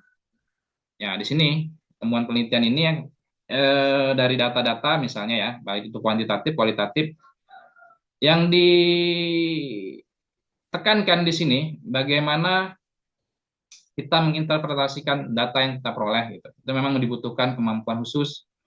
Jadi untuk itulah mahasiswa di tingkat perguruan tinggi dilatih untuk melakukan penelitian, kemudian menginterpretasi data, bagaimana mengumpulkan data, menginterpretasikan data. Di sini dibutuhkan skemata, khususnya untuk penelitian-penelitian kuantitatif ya. Ya, skemata kita itu berkembang ketika kita sering melakukan interpretasi terhadap data-data yang ada. Makanya ada beberapa mata kuliah di tingkat perguruan tinggi itu terkait dengan studi literatur atau review literatur review gitu. Itu tujuannya adalah untuk menumbuhkan skemata kita terhadap berbagai data-data hasil penelitian. Jadi jangan pernah ini ya, jangan pernah dumel kalau seandainya ada dosennya mengarahkan kita untuk membaca artikel di dalamnya. Oh, kalau mungkin di dalam negeri di Indonesia itu tidak terlalu banyak ya, satu semester mungkin 50 paling banyak gitu ya. Kalau di luar negeri mungkin bisa sampai ribuan gitu. Bisa sampai ratusan, ribuan. Itu tadi makanya beberapa provider ya ini engineer di bidang IT gitu ya membuat aplikasi yang berbasis AI untuk membantu para reviewer gitu. Ya, untuk mata kuliah seperti mereview jurnal, artikel gitu. Itu agar lebih mudah lagi. Ya, tujuannya digunakan teknologi ini untuk kita semua ya, agar hidup kita itu semakin lebih berkualitas dan semakin lebih mudah, efektif dan efisien gitu. Jadi tidak membutuhkan waktu lama karena saya merasakan itu. Dalam satu semester kita harus mereview 500 artikel, belum lagi mata kuliah yang lain gitu kan. Ini gimana cara ininya? Kalau nggak tahan fisik kita bisa-bisa diopname ini gitu. Jadi itulah salah satu kehebatan manusia ya. Mereka harus mencoba membuka permasalahan-permasalahan dan mencari solusinya. Dan sekarang muncullah AI yang bisa kita manfaatkan. Dan saya tekankan bahwa di dalam beberapa jurnal itu memang membolehkan menggunakan AI dan ada declare-nya, ada deklarasinya ketika kita mau submit gitu ya. Kalau internasional ya, kalau nasional sepertinya masih belum ada. Jadi untuk saat ini itu masih tidak ada masalah menggunakan AI di dalamnya. Hanya saja memang kita harus mengemasnya dengan sangat baik ya, mengemasnya dengan proper, layaknya jurnal pada umum, artikel pada umumnya, kemudian sesuai dengan template yang ataupun gaya selingkung dari jurnal yang akan kita tuju. Itu yang penting. Meskipun kita menggunakan AI, jangan sampai di dalamnya ada instruksi kita terhadap AI ataupun ada kalimat AI yang tidak sesuai dengan ini ya, sesuai dengan isi dari artikel kita, itu fatal itu. Jadi kita sebagai pengguna itu harus bijak gitu ya di dalam memanfaatkan teknologi yang sudah tersedia. Kemudian metode, temuan, diskusi, kesimpulan, dan implikasi. Yaitu diskusi juga, diskusi kita harus banyak membaca untuk diskusi ini. Karena tadi temuan penelitian sudah dapat, kita sudah bisa menginterpretasinya, kita cari. Di dalam bagian diskusi itu kita coba hubungkan dengan teori-teori yang ada, kemudian bagaimana implikasi penelitian kita terhadap massa, ya, terhadap ya halayak ramai ataupun terhadap misalnya kalau pembelajaran tentang pembelajaran terhadap siswa gitu. Itu perlu kita munculkan dalam artikel kita bahwa ini hasil dari penelitian kita, implikasinya seperti apa. Kemudian judul dan abstrak. Tadi judul sudah. Masuk bagian selanjutnya itu menulis pendahuluan. Ini waktunya ya, karena waktu nanti bisa diambil lah ini. Latar belakang tentang tema diangkat, kemudian nyusun ceruk ataupun state of the art. Nah, ini beberapa beberapa lembaga biasanya juga memberikan pelatihan, ataupun kalau kita di lembaga tinggi, perguruan tinggi itu biasanya kalau menulis artikel, kalau ada mata kuliah menulis artikel, ini juga diajarkan bagaimana menentukan state of the art. Atau bahasa lainnya tuh novelty ya. Novelty atau kebaharuan dari penelitian kita. Kemudian menjelaskan mengapa penelitian ini penting serta signifikan, kemudian tujuan penelitian. Inilah isi dari pendahuluan. Bisa juga ditambahkan opsional ini ya, pilihan penjelasan singkat tentang bagaimana penelitian dilakukan. Artikel ditulis, kemudian struktur penulisan artikel. Itu juga bisa. Misalnya artikel ini berisi tentang metode, setelah itu biasanya itu kan kalau result itu ada yang result, ada result and discussion misalnya ya, ataupun kesimpulan atau implikasi di dalamnya, itu tergantung dari template masing-masing jurnal yang akan kita tuju. Bagaimana menulis studi pustaka? Ya, ada beberapa hal yang perlu diperhatikan dalam menulis studi pustaka yang harus dihindari. Pertama itu hanya berupa ringkasan konsep-konsep terdahulu. Jadi hindari menyajikan konsep-konsep terdahulu. Kita mencoba mengkritisi ya, mengelaborasi berbagai konsep-konsep yang ada. Kemudian muncullah pandangan baru dari kita gitu ya. Kemudian kumpulan definisi ini juga kalau bisa memang dihindari kumpulan-kumpulan definisi. Ya, kalau bisa memang kita memunculkan definisi baru yang spesifik ataupun yang sesuai dengan penelitian kita. Bagaimana caranya kita mengelaborasi antara definisi dari satu pandangan peneliti gitu dengan peneliti yang lain. Kemudian kita sesuaikan dengan konteks penelitian kita, khususnya kalau pendidikan ya, karena ini ilmu sosial. Jadi lebih mudah kita menyesuaikannya. Kecuali kalau memang penelitiannya lebih spesifik ke ini ya, ke sains gitu. Sains murni maksudnya ya. Itu mungkin tidak bisa diinikan. Karena penelitian sosial itu memang tergantung pada konteks demografi dan sebagainya. Kondisi sosial itu sangat menentukan. Jadi penelitian sosial ini sedikit lebih susah untuk digeneralisir karena berlaku untuk karakteristik tertentu gitu ya. Jadi biasnya itu mungkin lebih besar gitu ya. Itu gambarannya. Kemudian berbentuk deskripsi konsep ya. Ini perlu kita hindari juga. Konsep-konsep terdahulu dideskripsikan ulang tanpa ada pemaknaan secara substansi oleh penulis. Jadi kita harus coba membentuk deskripsi sendiri. Tentunya di dalamnya kita sesuaikan dengan konteks dari penelitian kita. Slide selanjutnya. Slide selanjutnya itu masih terkait dengan studi pustaka yang baik, ya ini tadi sudah saya jelaskan, jadi kita sintesis, kemudian fokus pada substansi, konsep, serta keterkaitannya dengan topik atau tujuan penelitian kita, kemudian terdapat value add dari penulis peneliti.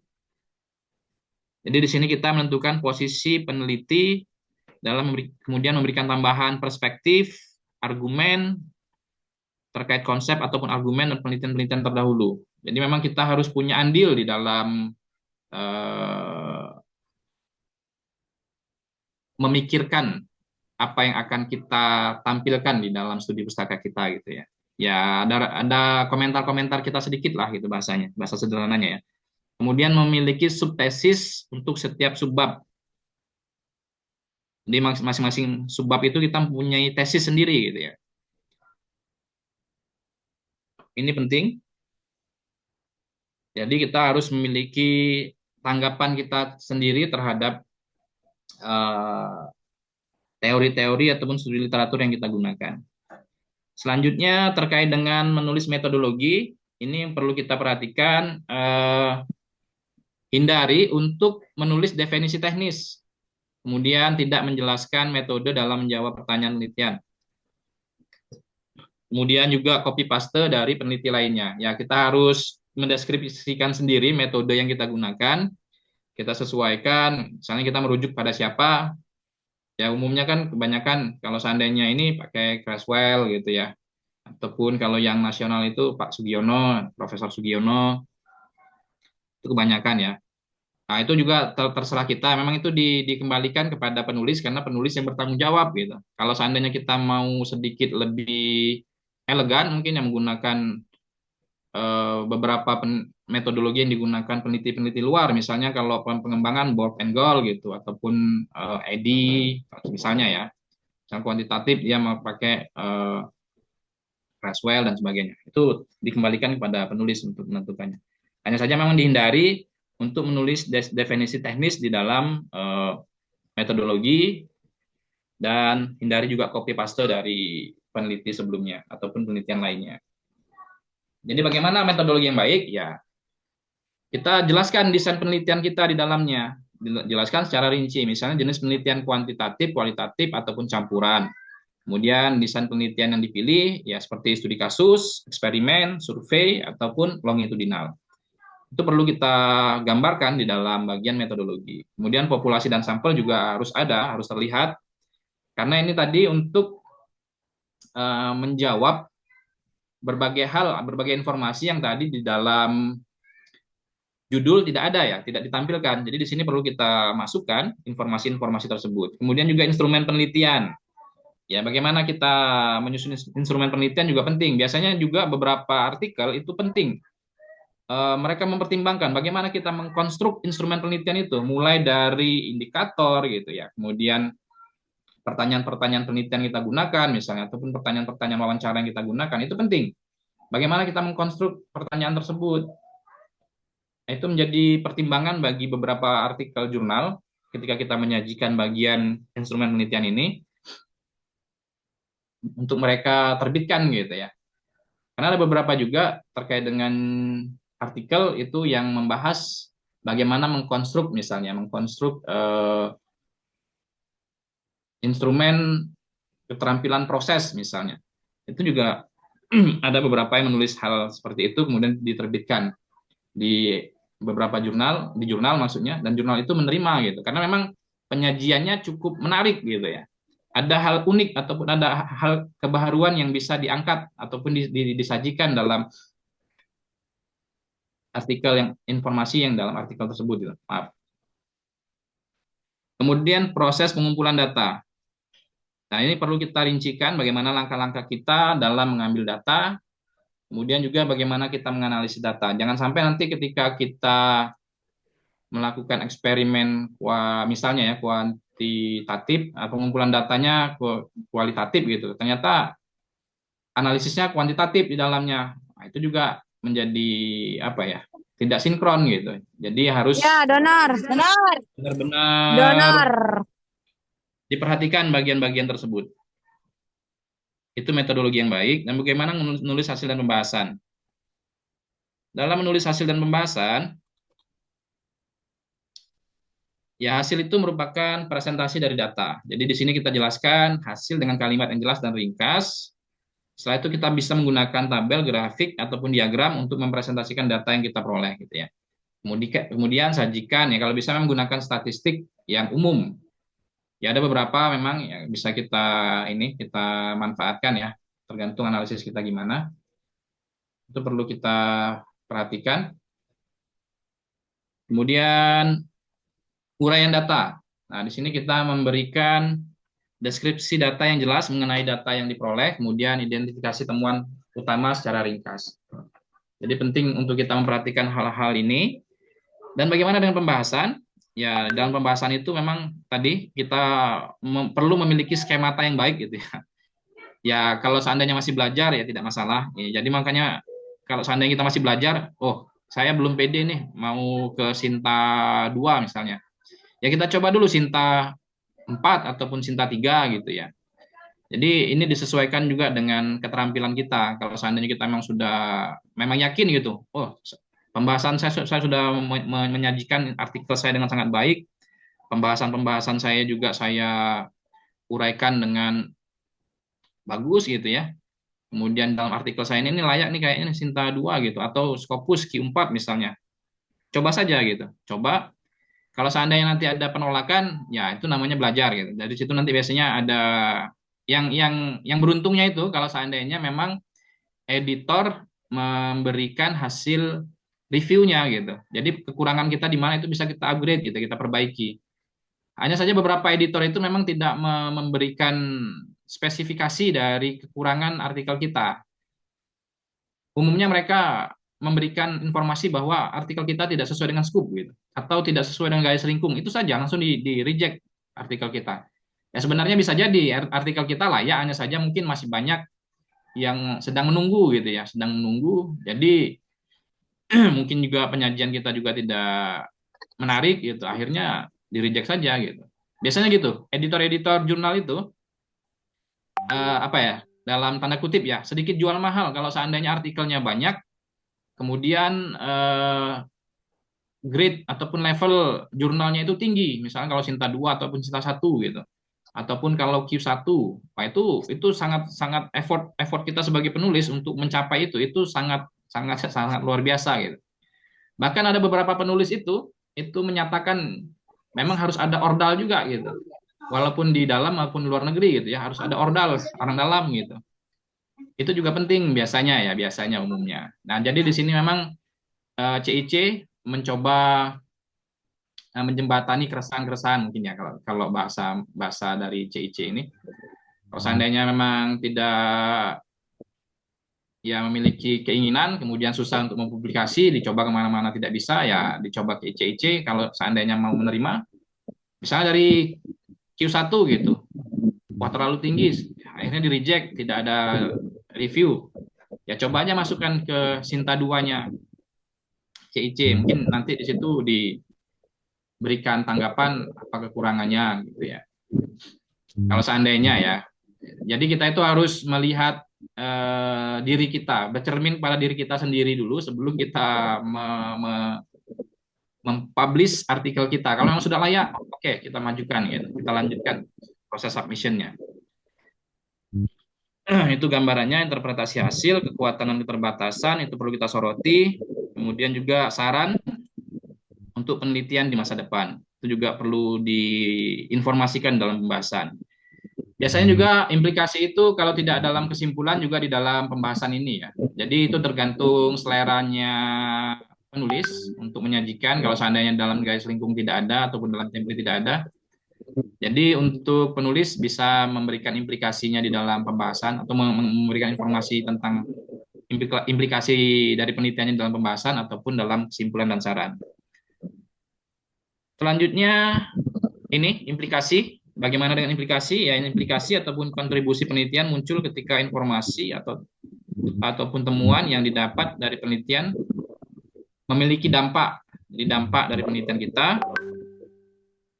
Jadi implikasi ini ya bisa kontribusi penelitian kita terhadap ilmu dan praktek umumnya dan beberapa rekomendasi mungkin yang dibutuhkan oleh para praktisi. Bagaimana dengan kesimpulan? Slide selanjutnya ya. Ya, kesimpulan ini harus menjawab tujuan penelitian, artikel penelitian ya. Jadi kita menyusun kesimpulan ini acuannya adalah tujuan penelitian kita. Begitu juga mungkin kalau menulis skripsi, disertasi, kesimpulan itu selalu isinya adalah jawaban dari pertanyaan penelitian. Itu sudah menjadi pakemnya ya, sudah menjadi hal yang baku. Kemudian saran, ya penelitian ilmiah Jadi saran ini ditujukan bagi peneliti ya, atau artikel selanjutnya, bukan ditujukan bagi praktisi ataupun industri. Jadi itu perlu kita perhatikan. Jadi saran umumnya itu terkait dengan ide penelitian baru, kemudian keterbatasan penelitian saat ini, di mana pada penelitian selanjutnya diharapkan keterbatasan tersebut dapat diatasi dan diperbaiki. Oke, itu bagian kesimpulan dan kita perlu memperhatikan ya, Bapak Ibu, rekan-rekan semua, ada memang beberapa artikel itu yang gratis, close source gitu ya. Jadi artikel kita itu private sifatnya, itu biasanya tidak berbayar ya, gratis. Jadi kalau seandainya orang mau mengambil artikel kita ataupun mau download ya kalau sekarang ini, ataupun mau nge-print out itu kita harus beli, pembaca harus beli gitu. Sebenarnya ini sebelum maraknya penggunaan jurnal di media website ya. Kalau zaman saya dulu S1 itu ya, kalau ketika diarahkan oleh dosen untuk mencari jurnal gitu ya. Waktu itu memang website itu tidak, maksudnya jurnal dalam bentuk website itu tidak sewah sekarang, tidak seramai sekarang gitu. Jadi memang kita harus ke perpustakaan, kemudian kita mengambil satu persatu jurnal yang ada, kita sesuaikan dengan penelitian kita, cocok atau tidak, bisa kita cari informasinya. Misalnya saya mencari konsentrasi inokulum untuk Rhizopus gitu, misalnya waktu itu ya. Jadi konsentrasi yang ideal untuk mengembangbiakkan Rhizopus pada media tertentu itu ada spesifikasi khusus. Biasanya penelitian-penelitian ya para peneliti mempublikasikannya di dalam jurnal gitu kan. Hanya saja waktu itu memang website tidak semarak sekarang, jadi kita harus mencarinya itu susah. Mungkin ada yang sampai pindah ke ataupun minta tolong temannya misalnya di ITB ataupun di UGM gitu, kampus-kampus yang besar yang berlangganan jurnal. Jadi memang kampus itu berlangganan jurnal, membeli kemudian dikirimkan itu setiap bulan atau setiap nomor misalnya ya. Itu akan dikirimkan pada zaman dulu gitu kan. Jadi dalam bentuk print out atau dalam bentuk majalah seperti itulah. Namanya jurnal ya. Nah, sekarang memang ada media yang lebih mudah, itu website gitu kan. Hanya saja sistemnya sama gitu. Sistemnya masih sama, sedikit dirubah gitu. Kalau dulu memang kampus itu berlangganan dan itu membeli, dalam artian membeli gitu ya. Jadi kepada publisher, kepada pengelola jurnal, editor jurnal, itu kita membeli sama mereka gitu. Nah, kalau sekarang ini bentuknya memang kampus-kampus sudah memiliki sendiri lembaga publisher jurnal gitu ya. Akhirnya ya itu lebih mudah. Yang tidak bisa dielakkan dari hal tersebut itu adalah biaya untuk penanganan jurnal tersebut. Tetap ada biayanya gitu. Meskipun kampusnya kampus yang wah juga ya, kampus-kampus yang kelas atas misalnya itu tetap kebanyakan menawarkan ya. Ada dua opsi biasanya, ada yang close access ataupun open access. Kalau open access beruntungnya bagi kita gitu ya, beruntungnya bagi kita karena jurnal ini ataupun artikel ini dalam jurnal itu aset kita. Semakin banyak orang mensitasi artikel kita, maka H-index kita akan naik gitu ya. Jadi penelitian kita itu ternyata banyak memberi manfaat. Gambarannya seperti itu. Banyak memberi manfaat bagi peneliti yang lain gitu. Jadi sebagai fondasi kah ataupun sebagai referensi kah, setidak-tidaknya penelitian kita itu memberi sedikit dampak lah dalam proses penelitian yang lain ataupun implementasi dari penelitian yang lain. Jadi memang kita tidak bisa memisahkan antara kebutuhan dunia akademisi dengan biaya yang harus dikeluarkan gitu ya. Itu sudah menjadi hukum yang saling melengkapi gitu. Jadi pada slide selanjutnya kita bahas tentang APC. Tapi di sini sebelumnya struktur abstrak saya lupa ini. Struktur abstrak Bagaimana menulis abstrak? Ya, untuk mempromosikan ide artikel kita pada pembaca, jadi kita harus mengkonstruk abstrak kita dengan baik. Kemudian abstrak tersebut juga harus memiliki bahasa yang menarik pada pembaca agar pembaca lebih jauh membacanya. Kemudian juga kita memberikan ide pada pembaca apa isi dari artikel kita tersebut. Kemudian juga memberitahukan kesimpulan dari penelitian kita. Jadi struktur abstraknya itu ada latar belakang. Ini tergantung ini ya, tergantung pada gaya selingkung. Nanti kalau kita mau menuju satu jurnal, jadi di situ kita harus melihat bagaimana gaya selingkung para penulis di sana menyajikan abstrak. Ada juga yang langsung ke tujuan, jadi tidak perlu menyajikan latar belakang gitu. Langsung saja penelitian ini bertujuan untuk, jadi tidak ada ininya, tidak ada latar belakang. Sebenarnya pola itu yang lebih mudah bagi pemula gitu. Ya, saya juga merasakan gitu. Jadi lebih baik kita langsung pada tujuan gitu, to the point. Penelitian ini bertujuan untuk memahami. Terlebih lagi kalau seandainya kita akan menyajikan lebih banyak tentang hasil dan pembahasan gitu ya. Jadi kita abaikan saja bagian latar belakang. Tapi kalau seandainya tidak banyak menampilkan bagian hasil dan pembahasan ya, terus juga ya kemudian juga batasan kata di dalam abstrak juga tidak sudah cukup banyak, itu bisa kita sajikan latar belakang ini. Setelah latar belakang ada tujuan, kemudian metode, misalnya di sini pengumpulan data dilakukan selama 5 hari melalui form registrasi yang dibuat dengan Google Form dan disebarkan melalui jejaring media WhatsApp.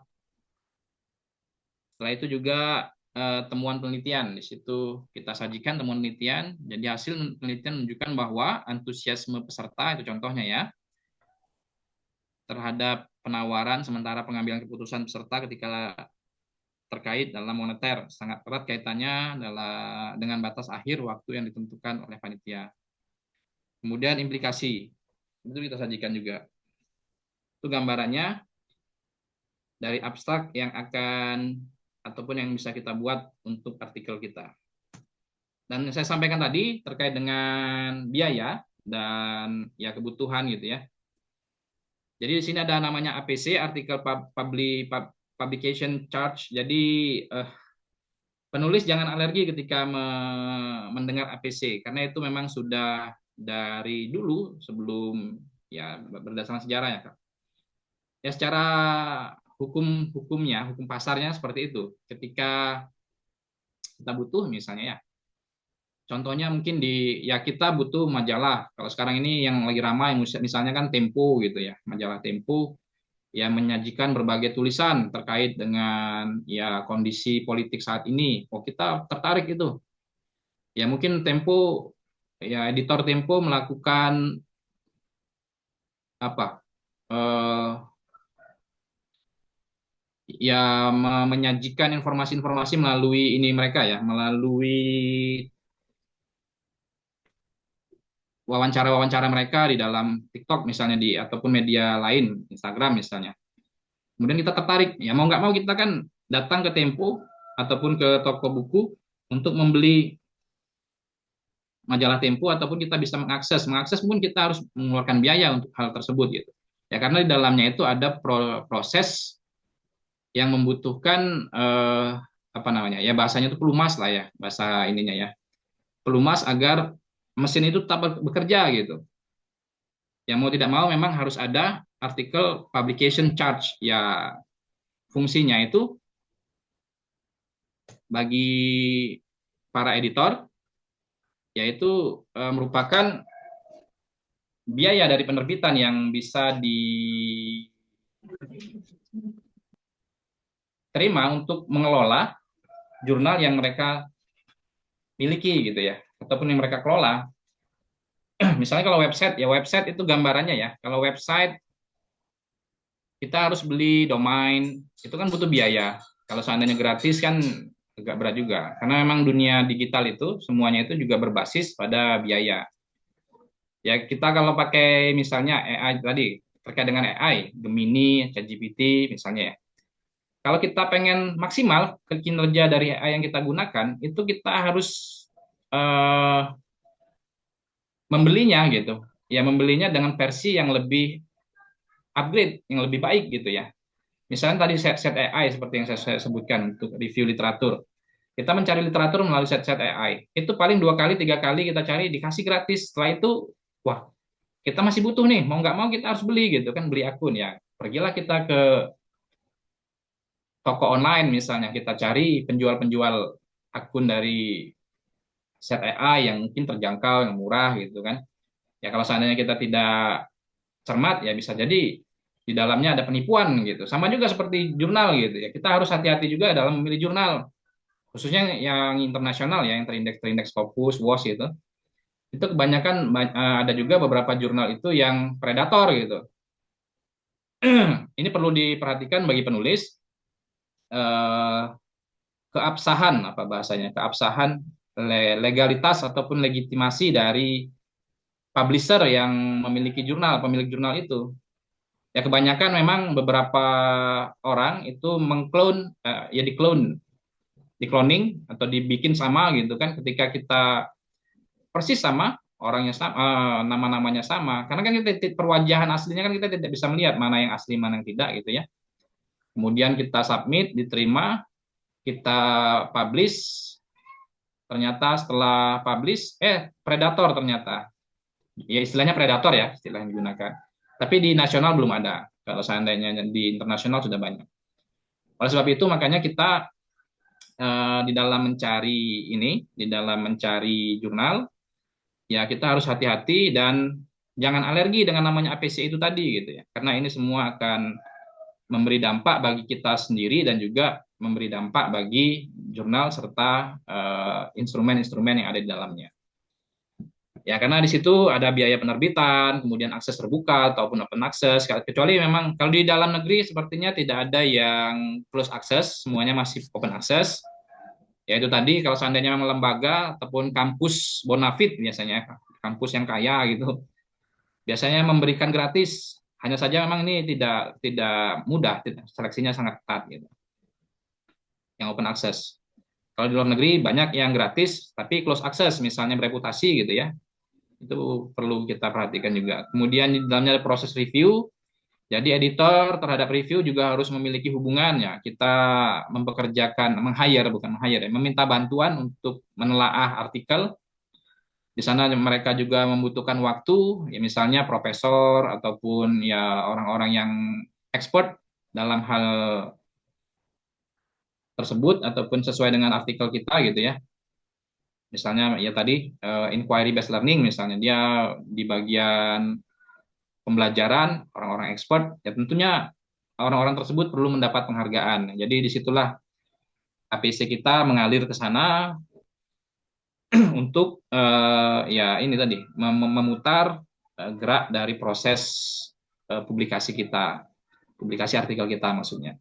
Kemudian juga kualitas dan keberlanjutan, ini penting kita untuk memperhatikan bahwa ya semakin tinggi artikel, semakin tinggi levelnya biasanya ya, ini umumnya saya bisa perhatikan itu, semakin tinggi level jurnalnya itu APC-nya biasanya lebih mahal ya, lebih tinggi, bukan lebih mahal, lebih tinggi. Jadi itu terkait dengan kualitas dan keberlanjutan. Ya, apa yang kita dapatkan dari sana seandainya kita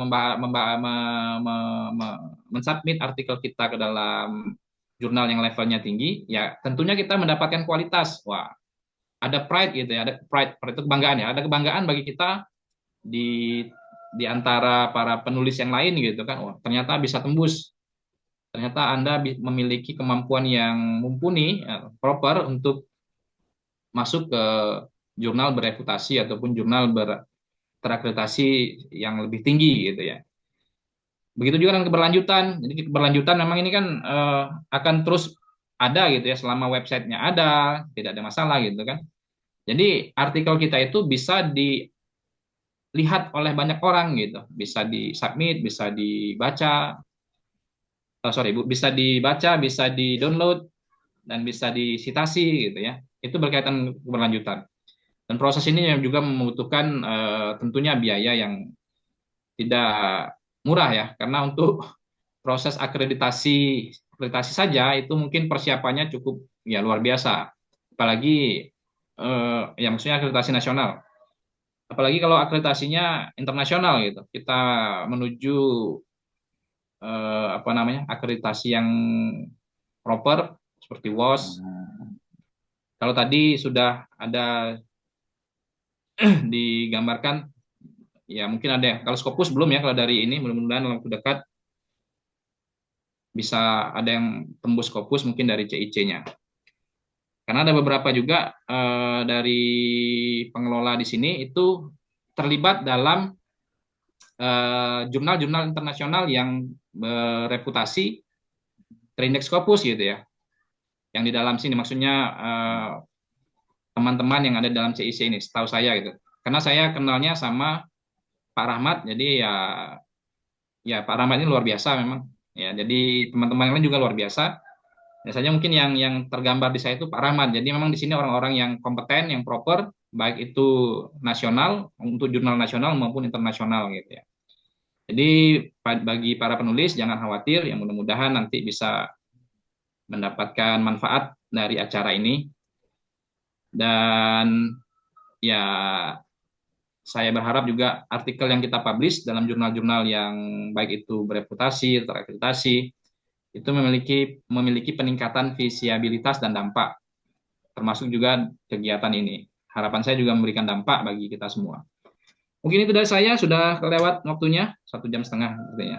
Terima kasih pada panitia, saya akhiri. Assalamualaikum warahmatullahi wabarakatuh. Jika ada yang tanyakan, nanti bisa kita diskusikan. Silakan pada Ibu Moderator. Waalaikumsalam warahmatullahi wabarakatuh. Terima kasih kepada Bapak Susbianto MPD atas pemaparan materinya yang sangat luar biasa dan sangat bermanfaat untuk kita semua. Nah, sekarang bagi teman-teman atau rekan-rekan sekalian, Bapak Ibu sekalian yang ingin bertanya, dipersilahkan untuk chat di kolom chat atau langsung mengaktifkan mikrofonnya. Dipersilahkan Bapak Ibu.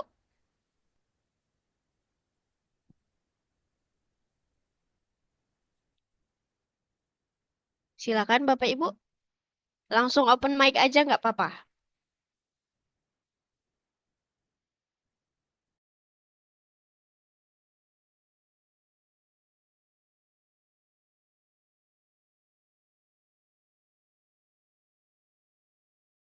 Atau kalau malu ngomong langsung boleh lewat chat, Bapak Ibu sekalian atau rekan-rekan yang ingin bertanya terkait naskah yang sudah disiapkan. Boleh banget nih tanya Pak Susbianto. Silakan teman-teman.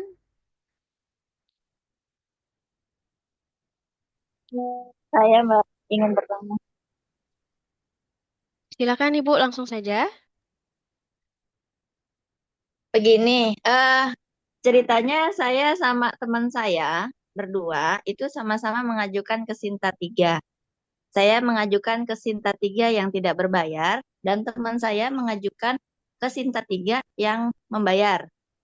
Nah, ternyata teman saya itu terbit duluan. Nah, terkait dengan biaya atau fee itu, apakah itu juga menjadi satu hal yang menjadi pertimbangan untuk menerbitkan jurnal seperti itu, Mbak? Baik Ibu, Iya, jadi terima kasih atas pertanyaannya. Kepada Pak Susbianto, apakah ingin langsung dijawab atau ditampung dulu Pak pertanyaannya? Iya, ini tadi langsung saja ya kayaknya ya. Terkait Iya Bu, dengan iya Pak, boleh Pak. jurnal Sinta 3 ya. Satu berbayar, satu tidak gitu tadi Bu ya. Iya, biasanya seperti itu Bu. Memang ada beberapa jurnal itu juga selain berbayar gitu ya. Ada istilahnya tuh fast track Bu. Ada beberapa jurnal istilahnya fast track. Jadi ketika kita ingin prosesnya cepat gitu ya, itu ada biaya tambahan biasanya gitu. Jadi memang ini ya walaupun beberapa pengindeks ya seperti Scopus itu akan akan membanned gitu ya jurnal tersebut karena ini memang kesannya terlalu bisnis gitu ya. Hanya saja memang karena tadi itu ya kebutuhan pasar beberapa jurnal itu memang memberikan fasilitas khusus gitu ya. Jadi memang ini kalau di dalam negeri Sinta itu tidak ada masalah. Memang itu sesuai kebutuhan. Kebanyakan memang misalnya ini ada penelitian hibah gitu ya. Kita belum ngambil data, kemudian datanya datanya dapat misalnya bulan Desember, kita harus terbit di bulan 3 gitu. Itu kan prosesnya sangat cepat sekali. Misalnya selesai artikelnya baru nanti di bulan 1, 2 bulan. 2 bulan itu waktu yang cukup cepat gitu untuk artikel yang bisa terbit, atau hanya 1 bulan gitu. Itu prematur sekali gitu. Jadi editor biasanya tidak bisa memberikan akses tersebut gitu.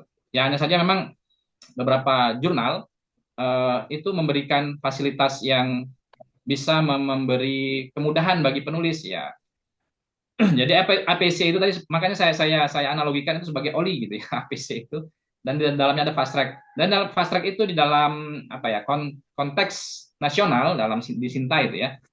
Itu belum ada larangan seperti itu, Bu. Karena memang ini memudahkan para penulis dan juga ya sebagai editor juga memberikan biaya khusus ya, ini bahasanya itu punishment lah ya, Mbak. Punishment kedepannya kalau bisa penulis lebih lebih terstruktur lagi dalam menyusun penelitian dan publikasinya gitu. Ya kita melihatnya memandangnya dari sudut itu saja sih, bukan bukan dari sisi bisnisnya ya. Ya karena kalau kita memandang dari sisi bisnis ya sebenarnya ataupun ada fast track ataupun tidak, tetap